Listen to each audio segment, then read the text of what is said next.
everyone knows why the Niners traded up, or we think we do.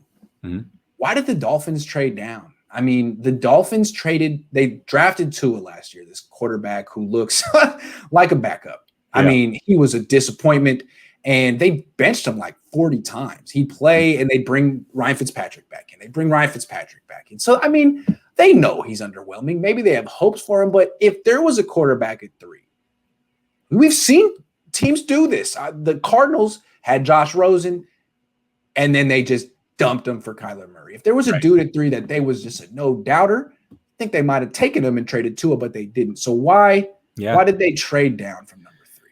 Yeah, so I think it kind of goes to your point that they didn't have a quarterback that they're sold on. And with that said, the way that they think that this draft is going to go, if they wanted a playmaker, whether that's Pitts, Jamar Chase, Devontae Smith, whoever, they know that they're basically going to get their pick of the litter. The best playmaker in this draft is most likely going to fall to 6. And the way that they manipulated it was fantastic, because whether they're at 3 or they're at 6, they're probably going to be making the same decisions regardless. However, what I will say is, if they didn't like one of these quarterbacks and they just royally screwed it up last year, that gives me a little bit of hope that maybe the percentages are in our favor, because it's not like they have somebody might be good. Right. I mean, they took Tua over Herbert. That's a fireable offense right there. Yeah. But you got to admit that what they're saying is they're betting that there's no great quarterback available at number 3. Yeah. Because they got to know Tua ain't great. Maybe they feel Tua's, the good enough, but he ain't great. If there was a great one, they would take him. So they're saying there won't be. And I think, odds, historical precedent say they're probably right. But the Niners are saying you're wrong. You're so wrong. You're not willing to take this guy with the number 3 pick. We're willing to spend 3 years of first-round picks plus a third to prove how wrong you are. And that's what I love so much about this trade. I mean, the Dolphins and Niners are really in a standoff here. Yeah, they really are. And listen, percentage, we broke it down. You've broken it down 5 different ways. I've broken it down 5 different ways. And regardless of what numbers we throw out, whether we go the last 20 years, we go top 5 picks that were traded for, first-round picks, it doesn't matter how you slice this pie. The percentages of us hitting on this quarterback are slim to none. So we better get it right.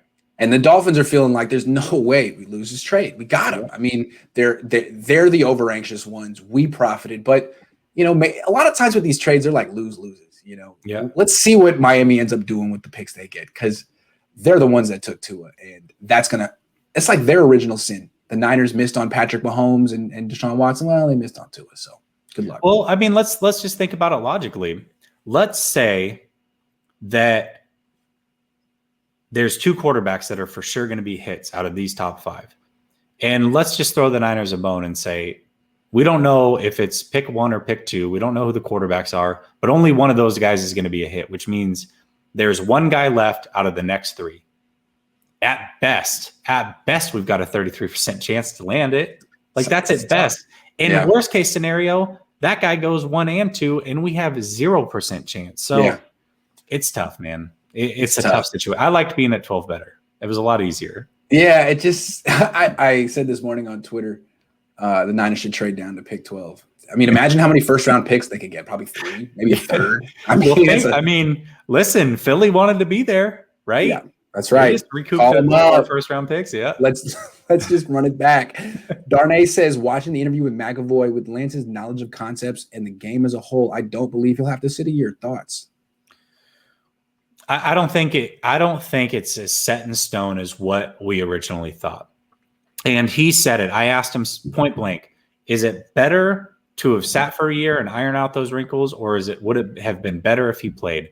And he said it depends on the quarterback. And he said with Fields, it was better that he played because he needed to learn to have more command of the offense, which I'm not positive that he got, by the way, because what changed? Nothing. But with Lance, he had clear mechanical issues. He could do no better than he did the 1 year that he played at North Dakota. He played perfectly. He already has full command of an offense, understands exactly what he's looking at and what he's seeing. So for him, it was to iron out some of those issues.